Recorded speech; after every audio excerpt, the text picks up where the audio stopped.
We are talking to Dr. Francois Gautier, reputed journalist, and those who are familiar with his Reddit column, I guess I don't need any further introduction. So Gautier, I guess that first curiosity as an Indian is that how come, I've been reading about your restless days when you were 19 and you left the hotbed of European, I would say Western philosophies and came in search of Eastern philosophies. So how did the transformation happen? Well, actually, I came to India by accident, if you may say so. I had a friend whose father was the French governor of Pondicherry, and I heard that there was a caravan of cars driving to India. And I thought, as a youngster, I thought that should be very interesting, fascinating adventure for a young guy. So I took this caravan, came to India, and landed in Delhi and fell in love with India. So I stayed there. So, but I guess that you're born in an aristocratic family of France, and you have definitely been introduced to the French school of philosophies, which is based in the world in any way as the Western people look into it. And then, how come you started into the Eastern philosophies? I said it's a purely accident. You did not know about Eastern philosophy at that time. Well, I was not really interested in philosophy. You see, I was a young guy. I was 18, and all young guys are not so interested in philosophy. I was not interested in spirituality either, though I was unhappy in France. And what appealed to me in India first was the atmosphere, and then I started reading Sri Aurobindo, and of course, as you know, Sri Aurobindo is a very highly respected philosopher.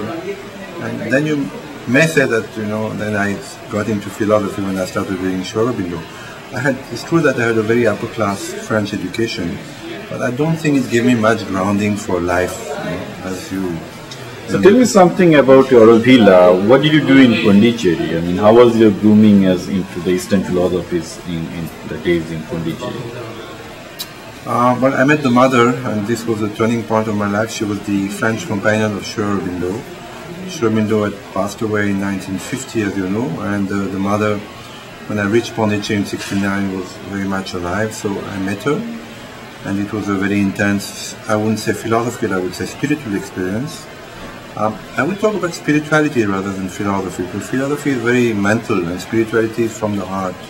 You understand from the heart. So my experience with the mother was spiritual. And then after I met her, my life changed completely, and I became dedicated to spirituality. It's only when I started traveling in India as a journalist that I got into not the philosophical, not the spiritual, but the political aspect of India. Yeah, and that's kind of the next question I'll be coming into, because if I correctly understand the Aurobindo's philosophy of super-consciousness, which is more of an integral humanism kind, now, how come that transformation happened with you, that you came from a spiritual, I would say, that highland of spirituality and came involved in the Hindutva movement? Or the, I wouldn't say Hindutva movement, I would say... I wouldn't call it Hindutva. No, I would call it like a, let's say, Hindu political movement in general to have the awakening of the Hindus. No, politics is politics. There's nothing Hindu about politics. I started freelancing as a political journalist in South Asia. For one of the biggest Swiss newspaper, and then the French newspaper, also a very famous one. And this was my political discovery of India.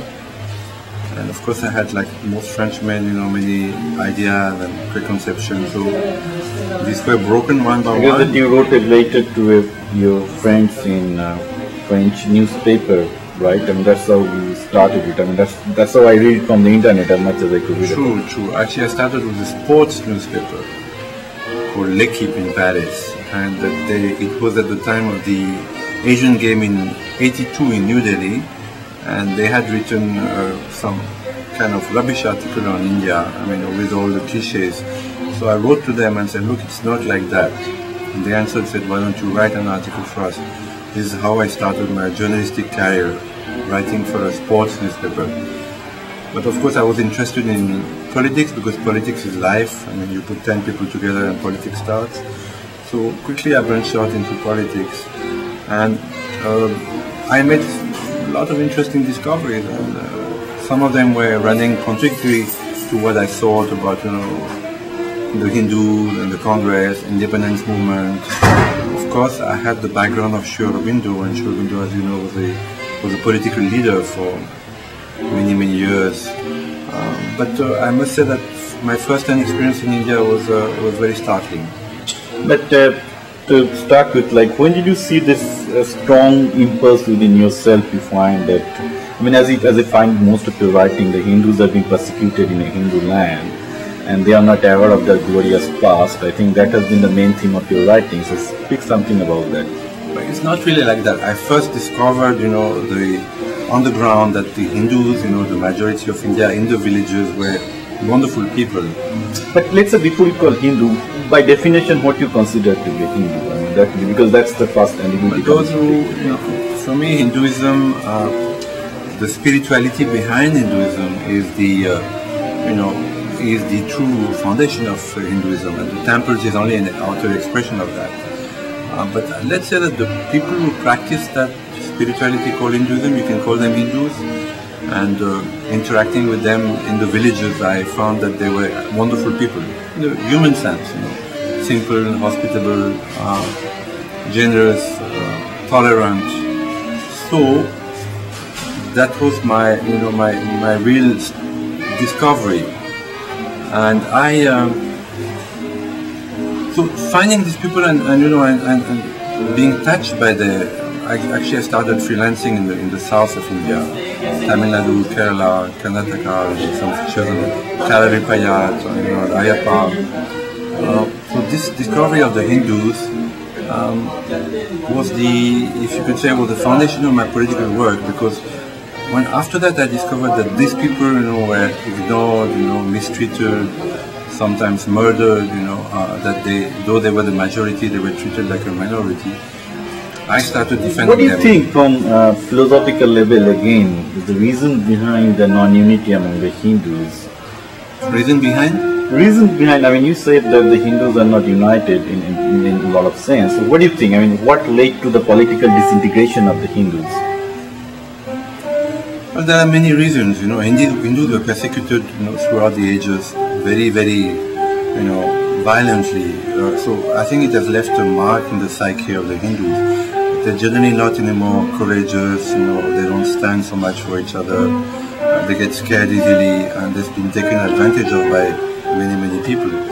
Secondly, Hinduism is more of a... But let me understand this thing. I mean, as you know, the Hindus' most holiest scripture, Gita, is quite opposite to what the Hindus are today. Why do you think this has happened as a historical evolution? Invasions, because of the invasions. Because of the, of the Islamic invasion, the Hindus suffered tremendously. But then the question will be, when Hindus were gifted with a book like Gita, which has told so much to resist militarily, why the Hindus have been invaded again and again? What went wrong with Hinduism historically? Well, I mean, if you read Aurobindo again, many things went wrong, and there was a caste system. There was, some of the caste, the Brahmins, exploiting the others, and the caste became hereditary, which was not supposed to be. There was, the fossilization of the, Hindu system.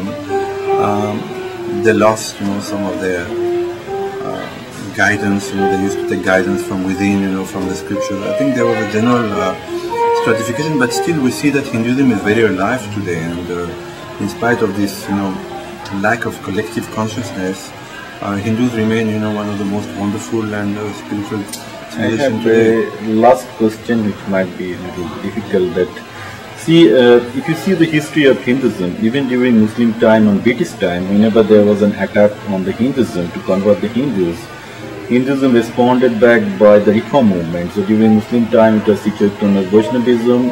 During the time of British, when the Christians tried to convert it, it has been the movement by Aurobindo and many, many others.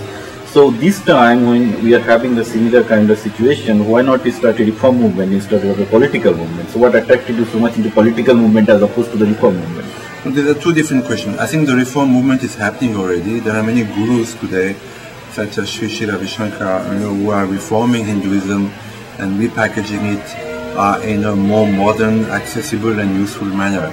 So that reform movement is happening now. The second question, as I said, politics is life, and unless you master politics, you cannot control the world, you cannot change the world. And Aurobindo understood that because he was at some point a politician. Life is politics, you know, life is yoga. Well, I mean, that's what the Gita says, that politics and religion cannot be separated. I understood that is the central message of Gita.